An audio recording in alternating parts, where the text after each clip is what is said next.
Hello, আসসালামু আলাইকুম everyone. আজকে মনে হয় আমার ফার্স্ট ব্লগ অথবা সেকেন্ড ব্লগ হবে, ডিপেন্ড করে আমি কোন দিন এটা আপলোড করতে চাইতেছি।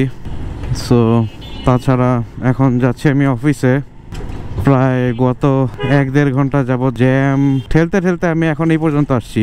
এখন হাতিরঝিলে ঢুকলাম এই আশা করে যাতে মনে করেন জ্যামটা একটু কম পাওয়া যায়। Let's hope for the best.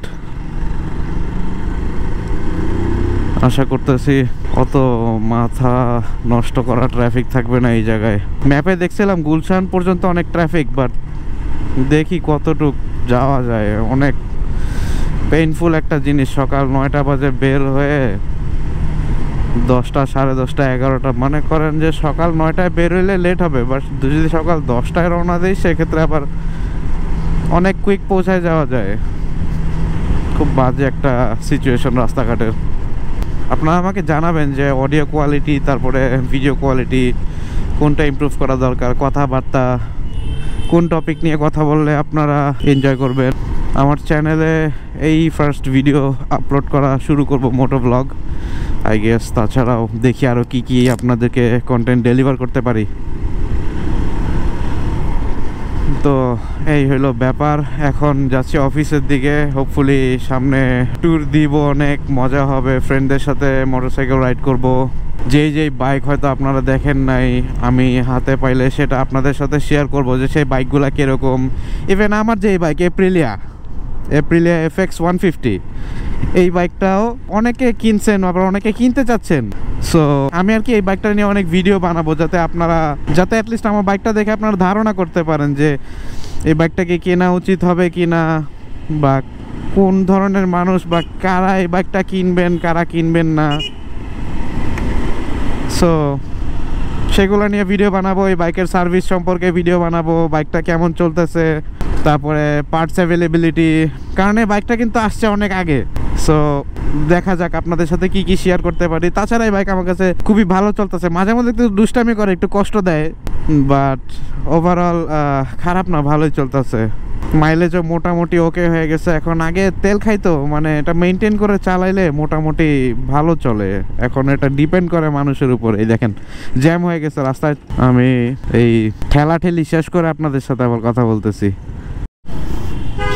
So আপনারা অনেকেই হয়তো জানেন না এই বাইকের পারফরমেন্স সম্পর্কে।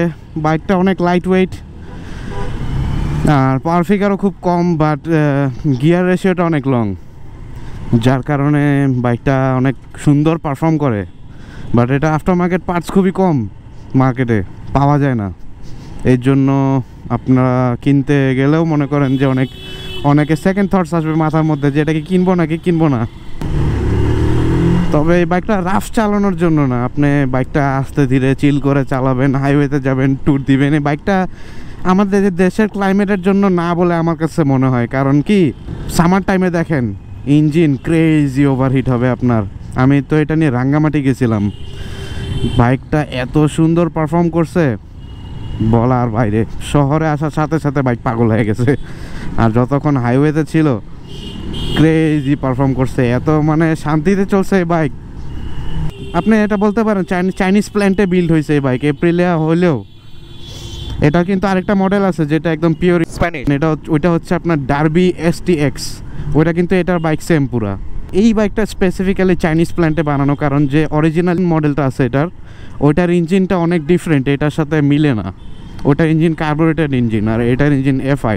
এমনি ECU আর যে ফিউল ইনজেক্টর যেগুলো আছে ওগুলো দেখলাম যে ভালো ব্র্যান্ডের আছে। সো আমি আপাতত চালাচ্ছি, আলহামদুলিল্লাহ কোনো রকমের প্রবলেম ফেস করিনি এইসব পার্টস রিলেটেড বা ইঞ্জিন বা ফিউল লাইন রিলেটেড কোনো প্রবলেম ইস্যু ফিল করিনি। আমি অলওয়েজ ভালো জায়গার থেকে তেল নিছি, যেই জায়গায় চেনা জানা সবাই জানে যে এই জায়গায় ফ্রেশ তেল পাওয়া যায়, সেই সব জায়গার থেকে আমি রিফিউল করি। বলা চলে যে আমি ফিউলটা মেনটেন করে নেই, কোথা থেকে নেই। সো ওইভাবে করে আপনার বাইকের ফিউল পাম্প বলেন বা ইঞ্জিন বলেন, থ্রটল বডি বলেন, এইসবের লংজিভিটিটা ওই ফিউল, ইঞ্জিন অয়েল, তারপরে আপনার চালানোর রাইডিং স্টাইল, আপনি কত যত্ন করে বাইকটাকে রাইড করতেছেন, নাকি অনেক বাজেভাবে ট্রিট করতেছেন বাইকটাকে, ফালায় রাখছেন, কিছু চেঞ্জ করতেছেন না, পার্টস যা যা লাগে ইম্পর্টেন্ট সেগুলো দিচ্ছেন না বাইকটাকে, তখন মনে করেন আপনার বাইক আপনার সাথে খুব বাজে একটা বিহেভ করবে আর আপনিও কষ্ট পাবেন যে কি বাইক নিলাম, এরকম ফিল করবেন।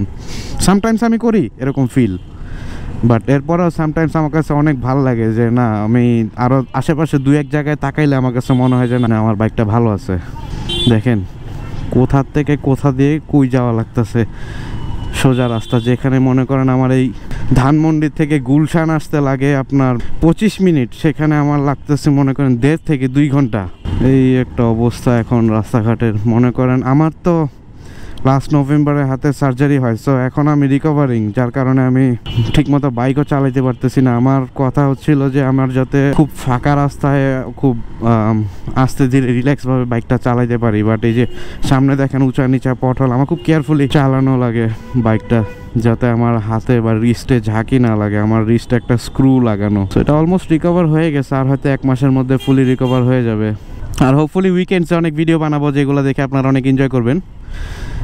আর বাইকের সম্পর্কে তো ভিডিও থাকবে, আপনারা যারা এই বাইকটা ইউজ করেন তাদের জন্য অনেক ইনফরমেশান আমি নিয়ে আসবো সামনে, যারা অনেক ইনফরমেশনই জানেন না এই বাইক সম্পর্কে।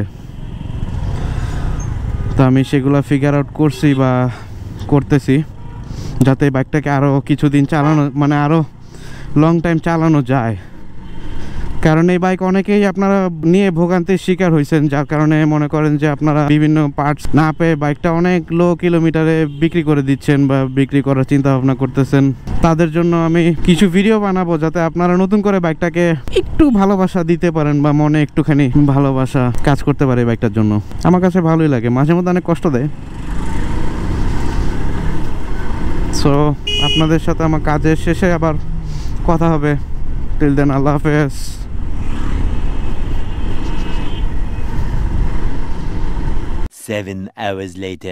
বের হলাম কাজ শেষ করে, এখন যাব একটু ডক্টরের কাছে। আমার এক্সরেটা করাই নিয়ে এসেছিলাম, সেটা দেখাবো। একটা ফলো আপ ছিল। জাস্ট চেজারটা দেখেন, যদিও ডার্টি, বাট ওর পেইন্টটা অনেক সুন্দর।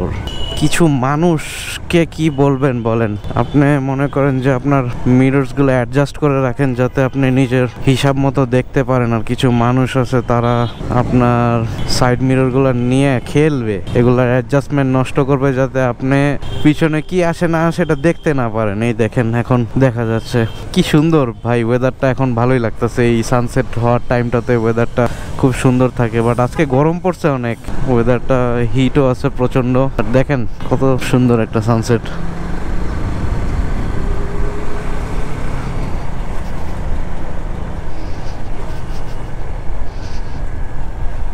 না এই ক্যামেরায় বেশি একটা দেখা যাবে কিনা, বাট ভালোই লাগতেছে। কিছুক্ষণ পরে যখন ডক্টর দেখায় বেরোবো, তখন দেখবো যে আপনার অন্ধকার হয়ে গেছে, রাস্তা জ্যাম, আর কত কি। ডক্টরের জন্য একটু ওয়েট করতে হবে। সো আই গেস একটু চা খাবো, চা খাওয়া লাগবে গরম গরম। কারণ গতকালকে একটা টেসলা, কি বলবো ভাই টেসলার কথা, গতকালকে একটা টেসলা ওভারটেক করতে গেছে আরেকটা টেসলাকে, সাথে সাথে আমার বাইকের সাথে লাগাই দিছে। কি বলবো আর, পরে অনেকক্ষণ বকাঝকা করলাম। মারা তো যায় না এদেরকে, এদের তো একটাই এক্সকিউজ, গরিব মানুষ, তো বকা দিছি যাতে অ্যাটলিস্ট, তো গায়ে লাগবে না, তারপরও নিজের মনে সান্ত্বনা দেওয়ার জন্য বকাটা দিলাম। এখন যাচ্ছি আপনাদের প্রেসক্রিপশন পয়েন্টে, ওখানে গিয়ে মনে করেন যে ডাক্তার দেখাবো, ডাক্তার দেখায় পরে রওনা দিয়ে দিব বাসার দিকে। সো ডাক্তার দেখানো শেষ, এখন দেখি মোটর দিকে যাই। ডক্টর বললো যে না, ভালো এক্সরে দেখলো, দেখে বললো যে সব ঠিকঠাক আছে, ঠিক হয়ে যাচ্ছে। 3 মাস পরে আবার যাইতে হবে ডাক্তারের কাছে। কিছু ওষুধ দিল, সেগুলো কিনতে হবে। এখন মোটর যাব, কারণ আমার এই ব্যাটারিটা এখন লাগানো আছে গোপ্রোতে, সেটা ভাই খুবই 12টা বেজে আছে এই ব্যাটারি দিয়ে আপনাদের সাথে ভিডিও করা বা ভিডিও শেয়ার করা সম্ভব হবে বলে আমার মনে হয় না। ব্যাটারিটা মনে করেন একটু পরপর চার্জে দেওয়া লাগে, প্রায় ডেড। তো মোটরটাতে গিয়ে দেখি ব্যাটারিটা নেই, আর যদি পারি একটা বেটার ক্যামেরা মাউন্ট যদি পসিবল হয় নেওয়া, তাহলে সেটাও নেব। বলতে বলতে চলে আসছি নতুন 60 ফিটের রাস্তা। এখানে দেখতেই পারতেছেন নতুন কার্পেটিং করা, ভালোই স্মুথ হয়েছে রাস্তাটা। আগে তো পুরা ধুলার আকড়া ছিল এখানে। সো মোটরটাতে চলে আসছি ব্যাটারি নেওয়ার জন্য, টেলিসিনের ব্যাটারি। শুনলাম এগুলাই নাকি ভালো চলে না ভাই? শুনলাম স্টকের থেকে নাকি এগুলা হ্যাং কম খায়, জানি না, একজন বললো আমাকে। ডিপেন্ড করে, মানে অনেক সময় ব্যাটারি হিট হয়, এর কারণে যে ব্যাটারি হিট হয় তো হ্যাঁ এদের কিছু কিছু ব্যালেন্স নষ্ট হয়ে যায়, তো আচ্ছা ডিপেন্ড করে যে কখন কোনটার সাথে ম্যাচ করে। পুরো পারফরম্যান্স খারাপ দেন। এই একটা চেইন লুপ নিলাম, এটা ইন্ডিয়ান চেইন লুপ, দেখি কেমন হয়। ভালোই হওয়ার কথা শুনলাম, ওনারা বললো যে রিভিউ ভালো। আর ব্যাটারি নিয়ে নিলাম, এখন ওই ব্যাটারি দিয়ে আপনাদের সাথে মোমেন্টটা শেয়ার করতেছি। আর এই সেই 3M আঠাটা, যেটা ভাই ছুটে না, ভালো আঠা, আপনারা নিতে পারেন চাইলে, সলিড।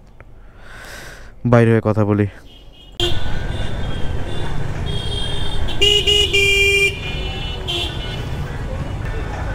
চেইনটা টাইট দেওয়াই নেই এই ফাঁকে, চেইনটা টাইট দেওয়ায় তারপরে আপনাদের সাথে কথা বলতেছি।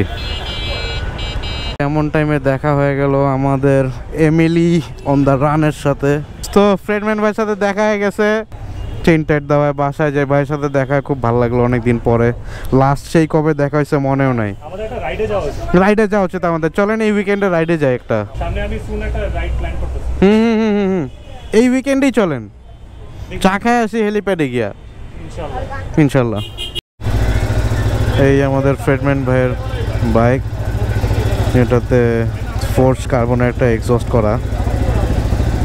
হয়তো ক্লিপে কতটুকু বুঝতে পারতেছেন না পারতেছেন জানি না। ওইদিকে আমার চেইনটা টাইট দেওয়া হচ্ছে বাইকের। আপনাদেরকে দেখাই লুকটা কীরকম যায়, দেখি। হালকা করে স্প্রে করতেছি, hopefully it's not too much. Chain দেখি অলরেডি সোকড।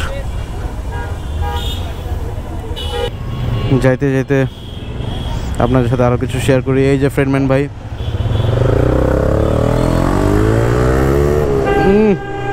নিয়েই দিছে টান, আমি তো টানাটানির মধ্যে নাই। জানি না সিনে আসছে কিনা, একটু আগে মানুষ যেখান দিয়ে রাস্তা পার হয় সেইখান দিয়ে বাইক উঠাই দিছে রোড ক্রস করার জন্য। তার একটু ধৈর্য নাই যে ইউ টার্নটা পর্যন্ত যাই আমি। মানিক মিয়া চলে আসছে, এখন ভাবতাছি যে এখান থেকে কিভাবে ধানমন্ডি যাব। দেখেন পুরা উল্টা পাশাটা দেখেন, রাস্তা জাস্ট কীরকমের জ্যাম, ট্রাফিক কীরকমের হয়েছে জাস্ট দেখেন আপনারা। ইম্পসিবল ধানমন্ডি যাওয়া এমনি। সো ফার চেইন লুপটা স্মুথনেস আমার কাছে ভালোই লাগতেছে, কিন্তু আরও কিছুক্ষণ চালাইলে হয়তো বা আর একটু ক্লিয়ারলি বুঝতে পারবো যে চেইন লুপটার পারফরমেন্স কীরকম ফিল হইতেছে। এছাড়া ভালোই লাগতেছে, অনেক স্মুথ লাগতেছে। ইঞ্জিন অয়েল দিলে তো ইউজুয়ালি আপনার বাইকের চেইনের মধ্যে ময়লা আটকাবে, অনেক ধুলা আটকাবে, ওয়াশ করার সময় সেটা আবার নামতে চাবে না। তো এইগুলা যদি আপনি চিন্তা করেন তাহলে দেখা যাবে যে চেইন লুপটা খুবই বেটার একটা সলিউশন। আর ডেফিনেটলি চেইন লুপ তো ডিজাইন করাই হয়েছে চেইনের জন্য, রাইট?